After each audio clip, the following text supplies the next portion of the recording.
আমরা প্রত্যেকটা মেয়েই বিয়ের পর থেকে নিজের মায়ের হাতের রান্না মিস করে থাকি। আমিও তাই। বিয়ের পর মা আমাকে প্রায়ই কিছু না কিছু খাবার পাঠাতে থাকেন।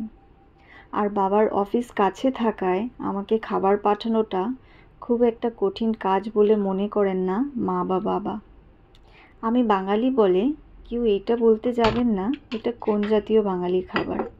হ্যাঁ, আমি বাঙালি, কিন্তু আমি উত্তর পূর্বাঞ্চলীয় বাঙালি, নর্থ ইস্টার্ন বাঙালি যাকে বলে। তাই আমাদের ফুড হ্যাবিটটা নর্থ ইস্ট কিউজিনের সাথে অনেকটাই মিক্স আপ হয়ে গেছে। আর সত্যি বলতে এই কিউজিনটা আমার সব থেকে প্রিয় কিউজিন। তাই আজ নর্থ ইস্ট এবং বাঙালির মিক্স আপে তৈরি এই ভর্তার রেসিপিটা তুলে ধরছি। কাঁঠালের বীজগুলোকে আগে থেকেই বয়েল করে গ্রাইন্ড করে রেখেছিলাম। এখন একটা শুকনো মাছকে তাওয়াতে ভালো করে সেঁকে নিলাম। ব্যাস, হয়ে গেল ভর্তার প্রিপারেশন। এখন একে একে আগে কাঁঠালের সেই গ্রাইন্ড করা বীজগুলো, সঙ্গে নিলাম ড্রাই ফিশ, তার সঙ্গে পেঁয়াজ, নুন এবং সর্ষে তেল।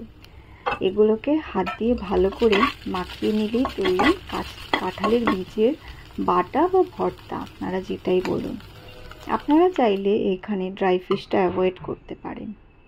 আর সঙ্গে করলাম মায়ের পাঠানো ছোট মাছগুলোকে একটু অন্যরকমভাবে ফ্রাই।